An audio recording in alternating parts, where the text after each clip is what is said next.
சிலர் வந்து பணமே இருக்காது, ஆனால் வந்து கவர்மெண்ட் ஹாஸ்பிட்டலுக்கு போக மாட்டாங்க, பிரைவேட் ஹாஸ்பிட்டலுக்கு போவாங்க. ஏன் அப்படின்னு நினைக்கிறீங்க? அவங்களுக்கு வந்து என்ன பணத்தை அப்படி வந்து செலவு பண்ணணும்னு ஆசையா, இல்லை கடன் வாங்கி அவங்க செலவு பண்ணணும்னு ஆசையா? ஏன் வந்து அவங்க வந்து கவர்மெண்ட் ஹாஸ்பிட்டலுக்கு போகாமல் பிரைவேட் ஹாஸ்பிட்டலுக்கு போகிறாங்கன்னு நினைக்கிறீங்க?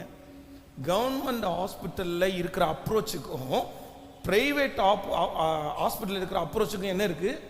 வித்தியாசம் இருக்குது.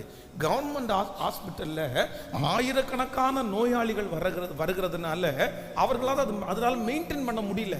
அவங்களுக்கு ரொம்ப டென்ஷன் ஆகுது. அவங்களும் மனுஷன் தானே, அவங்களும் மனுஷி தானே, அதனால லைனில் நிற்காட்டா லைனில் நில்லு அப்படின்வாங்க. ஏதாவது ஒன்று வந்துச்சுன்னா, சரி இந்த மாத்திரையை 10 டைம் போடு, 20 டைம் போடு, இதுதான் உனக்கு பிரச்சனை, ஆப்ரேஷன் பண்ணிடலாமா, இது பண்ணிடலாமா, அவ்வளோதான்.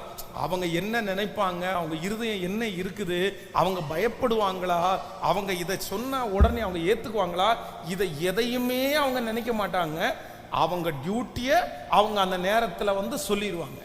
ஆனால் ப்ரைவேட் ஹாஸ்பிட்டலில் போகும்போது சில நேரத்தில் பார்த்தீங்கன்னா நம்ம காசு கொடுக்கறதுனால உட்கார வச்சு அப்படியே அமைதியாக சொல்லி இது பண்ணுவாங்க. அப்போ ஆண்டவருடைய பிள்ளைகளே, நீங்களும் நானும் இந்த வருஷத்தினுடைய ஆரம்பத்தில் ஆண்டவரிடத்துல என்ன கேட்கணும் அப்படின்னு சொன்னா, ஆண்டவரே எந்த இடத்துல யார்கிட்ட என்ன எப்படி சொல்லணுன்ற ஒரு அறிவை கர்த்தர் எனக்கு கிருபையாய் கர்த்தர் தருவீராக. எத்தனை பேர் ஆமோதிக்கிறீர்கள்?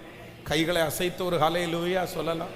எல்லாரும் இது கண்டிப்பா நீங்க ஜெபம் பண்ணணும், நிச்சயமா நீங்க ஜெபிக்கணும். நீங்க இதை ஜெபிக்கல அப்படின்னு சொன்னா, இது வந்து ஏன்னா ஒரு மனுஷனுடைய வாழ்க்கையில வந்து இந்த வார்த்தை அப்படின்றது ஒரு மிகப்பெரிய ஆசீர்வாதமான ஒன்று.